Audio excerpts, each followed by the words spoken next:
அன்பார்ந்த வாக்காளர் பெருங்குடி மக்களே வணக்கம். டிவிக்கே ஆட்சிக்கு வந்தா என்னென்ன தேர்தல் அறிக்கையை நிறைவேற்றுவோம் அப்படின்னு சொன்னதை நீங்க நல்லா ஒத்து கவனிக்கணும். தேர்தல் வாக்குறுதியில என்ன கொடுத்தார், என்னென்ன செய்வேன்னு கொடுத்தார். ஃபர்ஸ்ட் 6 சிலிண்டர் கொடுப்பேன்னு சொல்லியிருக்காரு. வந்துருச்சா? ஒரு கையெழுத்து போட முடிஞ்சுச்சா? 2500 ரூபா பணம் கொடுப்பேன்னு சொல்லியிருக்காரு. எங்க எடப்பாடியார் 2000 ரூபா கொடுப்பேன்னு சொன்னார். இவர் 2500 ரூபா தருவேன்னு சொன்னார். கொடுத்தாரா? ஒரு கையெழுத்து போட முடிஞ்சுச்சா? விவசாய கடனை ரத்து பண்ணுவேன் அப்படின்னு சொன்னார். ஆனா எங்க எடப்பாடியார்னா ரத்து பண்ணியிருப்பார். இந்நேரம் கையெழுத்தாக அதை போட்டிருப்பார். செஞ்சிருக்க முடியும் அவரால். அவருக்காக நான் தமிழ்நாட்டில் வந்து எந்த காரியத்தை எப்படி செய்யணும், என்னமா பண்ணணும் அப்படிங்கிற பிளானிங் கரெக்டாக அவங்க பண்ணக்கூடியவங்க.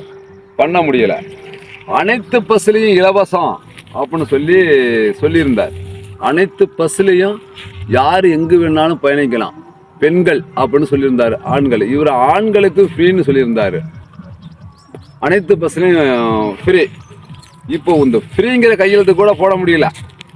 டிஎம்கே கட்சியில் என்ன அறிவிச்சாங்களோ அதைத்தான் அவரால் செய்ய முடிஞ்சிருக்கு. பாருங்க, நல்லா உத்து கவனிங்க. 1000 ரூபா பணத்தை பள்ளிக்கூடத்து ஸ்கூல் பிள்ளைகளுக்கு 1000 ரூபா பணத்தை இவங்க சொன்ன ஒரு படம் தான் அவர் போடுறார். ஏன்னா அண்ணவரில் அவருக்கு மனசு வரல. இந்த காரியத்தை எப்படி செய்ய போகிறோம், என்னமா பண்ண போகிறோம் அப்படிங்கிறது தெரியல. மறாத மாதம் இந்த மாதத்துக்கான பணம் 15ஆம் தேதி வந்துருச்சு. நீங்கள் வாக்குறுதி கொடுத்ததை போடுங்க, செய்யுங்க, செய்யாமல் போங்க, எதையோ பண்ணுங்க. ஆனால் நாங்கள் செஞ்சுக்கிட்டு இருந்ததை நீங்கள் செஞ்சுருங்க அப்படின்னு சொல்கிறாரு. அதே சனங்களுக்கு தான் வருது. இன்னும் எல்லா பெண்களுக்கும் வரல, அதே பெண்களுக்கு தான் வருது.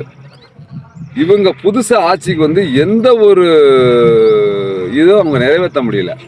6 சிலிண்டருக்கு கையெழுத்து போடுவேன்னு சொன்னார். ஒரு சிலிண்டருக்காவது கையெழுத்து போட்டிருக்கலாம். பெண்களுக்கு பரவாயில்ல, வாக்களித்த மக்களுக்கு இதாக தர்றேன்னு. வாக்களித்த மக்களுக்கே இன்னும் நன்றி சொன்னாராங்கிறதே எனக்கு தெரியல. ஒரு இது விவசாய கடனை ரத்து பண்ணுவேன்னு சொன்னார். இன்னும் அந்த துறைக்கு ஆள் போட்டாராங்கிறதே தெரியல. அந்த இது என்ன ஆச்சு? 2500 ரூபா பணம் என்னாச்சு? பெண்களுக்கு முழுசா பாதுகாப்பு தருவேன்னு சொன்னார். எங்கே பாதுகாப்பு வந்தது? ஆட்சி மாறி இருக்குது, காட்சி மாறவே இல்லை அப்படின்னு எங்க எடப்பாடியார் சொன்னதுதான் இன்னும் நடந்துகிட்டு இருக்கு. அங்கக்கெங்க நடக்கிற குற்றங்கள் நடந்து கொண்டுதான் இருக்கு. பாலியல் வன்கொடுமை நடந்துகிட்டு தான் இருக்கு. ரவுடிச நடந்து கொண்டு தான் இருக்கு. இன்னும் உங்களை கண்டு ஒரு பயமே யாருக்கும் வரவே இல்லை. மக்களிடையே உங்களுக்கு ஒரு பீதியைத்தான் தர முடிஞ்சிருக்கு. இன்ன வரலையும் நீங்க ஆட்சிக்கான உள்நாத நீங்க வந்து சரி பண்ண முடியல.